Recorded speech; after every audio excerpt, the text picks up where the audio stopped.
comment mélanger facilement une liste de manière aléatoire sur Excel. Bonjour à tous, alexexcelformation.fr et pour ce nouveau tutoriel, je vais vous montrer comment classer automatiquement des données dans un tableau de manière totalement aléatoire, c'est-à-dire en ne suivant aucune règle logique. Donc, par exemple ici, nous avons un petit tableau dans lequel nous retrouvons les ventes réalisées par un certain nombre de magasins. Nous pouvons alors soit les classer en fonction de l'ordre alphabétique des magasins, soit en fonction du chiffre d'affaires, mais nous allons également voir qu'il est possible de classer ces données en suivant un ordre totalement aléatoire, qui ne correspond donc à aucune règle logique. Alors vous trouverez très régulièrement de nouvelles vidéos sur la chaîne, alors pensez à vous abonner et surtout à activer la clochette de notification afin d'être sûr de ne manquer aucune astuce et de devenir rapidement un pro d'Excel.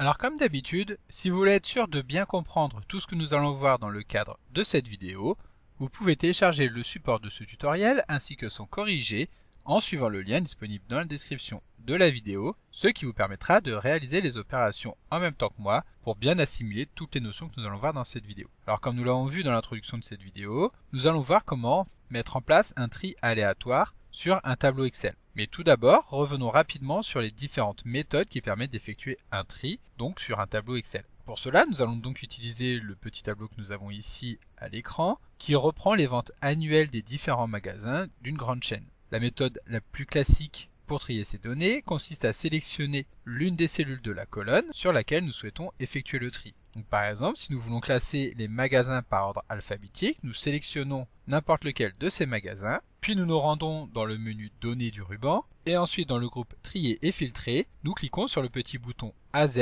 afin d'effectuer un tri alphabétique. Si nous voulons effectuer un tri inversé, nous cliquons tout simplement sur le bouton ZA. De cette manière, le tri sera toujours alphabétique, mais en commençant par les dernières lettres. Si nous le souhaitons, nous pouvons également effectuer un tri sur le montant du chiffre d'affaires en procédant exactement de la même manière, c'est-à-dire en cliquant sur l'une des cellules de la colonne et en cliquant sur le bouton ZA afin d'avoir les chiffres d'affaires les plus importants au début de la liste. Une autre solution qui permet d'appliquer un filtre rapide va être d'utiliser les boutons de filtre. Donc pour cela, nous sélectionnons encore une fois n'importe quelle cellule du tableau, puis toujours depuis le menu Données, nous allons cliquer sur le bouton Filtrer. À ce moment-là, Excel ajoute les boutons de filtre au niveau des en-têtes de colonne et il suffit de déployer l'un de ces boutons pour retrouver les fonctionnalités trier du plus petit au plus grand et également trier du plus grand au plus petit. Donc ici, nous allons inverser l'ordre en affichant les chiffres d'affaires les plus faibles au début de la liste. Voilà, donc maintenant que nous sommes revenus rapidement sur les notions de tri, nous allons voir comment mettre en place un tri aléatoire. En effet, parfois il peut arriver que nous ayons besoin de réaliser un tri aléatoire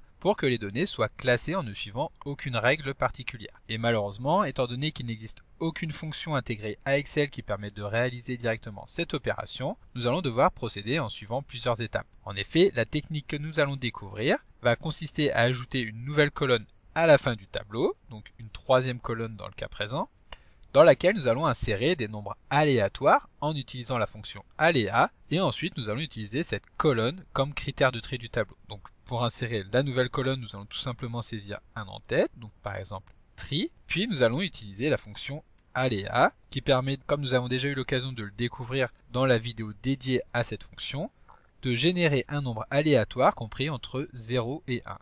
Lorsque nous avons saisi la première cellule, il suffit de double-cliquer sur la poignée de recopie qui se situe en bas à droite de la cellule afin d'étendre la formule sur l'ensemble des cellules de la colonne. Cela étant fait, il suffira alors de sélectionner une des cellules de la colonne et d'effectuer un tri, que celui-ci soit du plus petit au plus grand ou du plus grand au plus petit. Alors sachez également que la fonction aléa est dynamique et donc comme nous avons pu le constater tout à l'heure, à chaque fois que nous effectuons un nouveau tri, les valeurs sont régénérées automatiquement. C'est pour ça, à chaque fois que nous cliquons sur le bouton, l'ordre des données sera alors modifié afin de faire apparaître une nouvelle règle aléatoire. Voilà, alors par contre, l'inconvénient de cette méthode, c'est qu'une fois que nous avons appliqué un tri, que celui-ci soit chronologique ou alphabétique, il ne sera plus possible de réorganiser les données afin de retrouver l'ordre que nous avions à l'origine. La seule méthode qui permettra de récupérer ces informations sera d'installer préalablement dans notre tableau une colonne dans laquelle nous allons venir stocker les positions des différents éléments. Donc pour cela, nous allons insérer une nouvelle colonne que nous allons tout simplement appeler ordre et dans laquelle nous allons venir saisir la position de la cellule au sein de la colonne.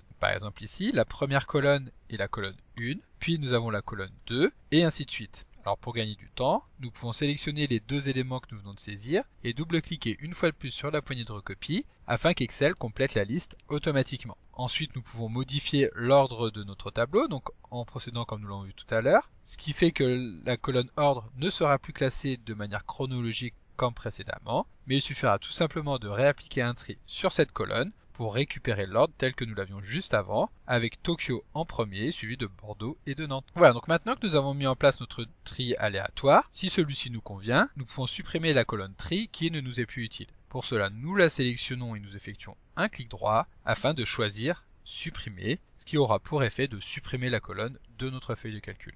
Donc comme d'habitude, vous pouvez télécharger le support de secours en suivant le lien que vous trouverez dans la description de la vidéo. Si la vidéo vous a plu, n'oubliez pas de la liker et de la partager à vos collègues et amis sur l'ensemble de vos réseaux sociaux. Et vous pouvez également me laisser vos impressions dans l'espace des commentaires, je lirai chacun d'entre eux et y répondrai avec plaisir. Évidemment, si ce n'est pas encore fait, abonnez-vous à la chaîne pour ne manquer aucune astuce. C'est également très important pour m'aider à gagner en visibilité afin de pouvoir développer la chaîne et continuer de vous proposer des tas de nouvelles vidéos. Merci d'avoir suivi cette vidéo et à très bientôt pour un prochain tuto.